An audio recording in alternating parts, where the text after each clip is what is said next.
রোজা রেখে টুথপেস্ট দিয়ে ব্রাশ করা যাবে কিনা, কারা রোজা ভাঙতে পারবে, রোজা রেখে ইনজেকশন দেওয়া যাবে কিনা। কিছু কাজ আছে যেগুলো করলে আপনার রোজা কিন্তু বাতিল হয়ে যাবে।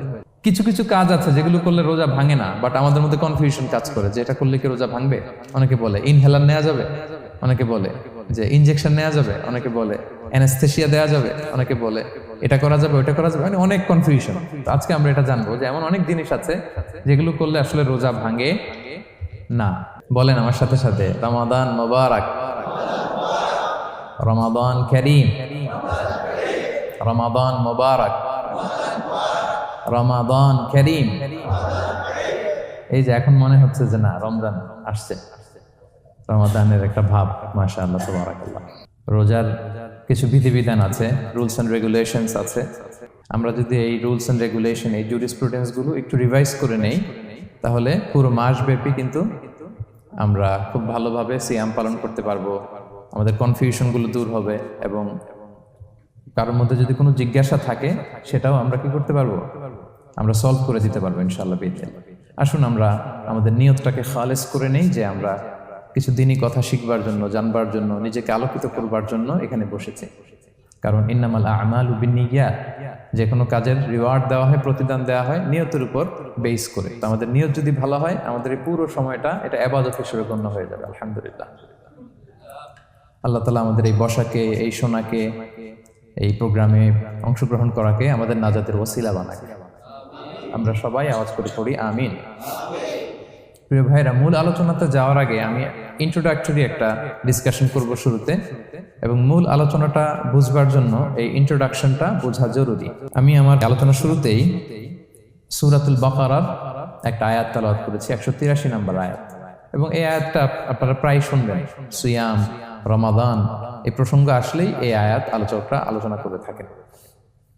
183, 84, 85 টানা 3টি আয়াতে আল্লাহ তাআলা রমাদান নিয়ে, সিয়াম নিয়ে তিনি কথা বলেছেন, এবং এই 3টা আয়াত যদি আমরা বুঝতে পারি, আমাদের বাকি আলোচনাগুলো বুঝতে আমাদের সহজ হবে।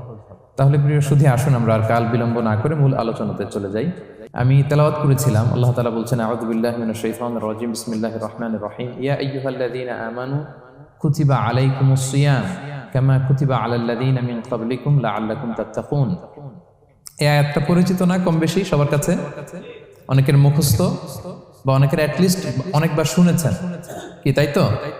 আচ্ছা, এই আয়াতে আল্লাহ তাআলা বলছেন, ইয়া আইয়ুহাল্লাযীনা আমানু, ওহে বিশ্বাসীরা, মানে আমরা, কুতিবা আলাইকুমুস সিয়াম, তোমাদের জন্য সিয়ামকে ফরজ করা হয়েছে, কামা কুতিবা আলাল্লাযীনা মিন ক্বাবলিকুম, যেমনি তোমাদের পূর্ববর্তীদের উপরও ফরজ করা হয়েছে, লাআল্লাকুম তাত্তাকুন, যাতে করে তোমরা মুত্তাকি হতে পারো, বা আল্লাহ সচেতন হতে পারো, বা গড কনশিয়াস হতে পারো, যেভাবে বলে।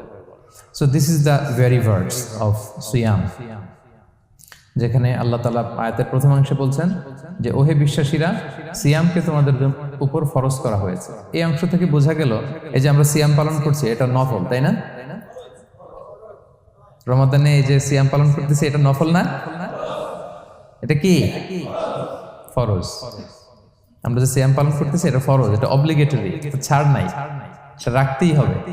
ওকে, তাহলে এটা ফরজ। আমরা অনেক নফল সিয়াম অফার করি, আমরা আশুরার রোজা রাখি, আমরা শাওয়ালের 6 রোজা রাখি, আমরা আরাফাতের রোজা রাখি, আমরা সোমবার বৃহস্পতিবার রাখি, আমরা প্রতি মাসের 13, 14, 15 রাখি, কিন্তু ওগুলো ফরজ না। এই যে রমাদান মাসের যে সিয়াম 29টা বা 30টা, এগুলো কি ফরজ? এটা তো ক্লিয়ার সবার কাছে না?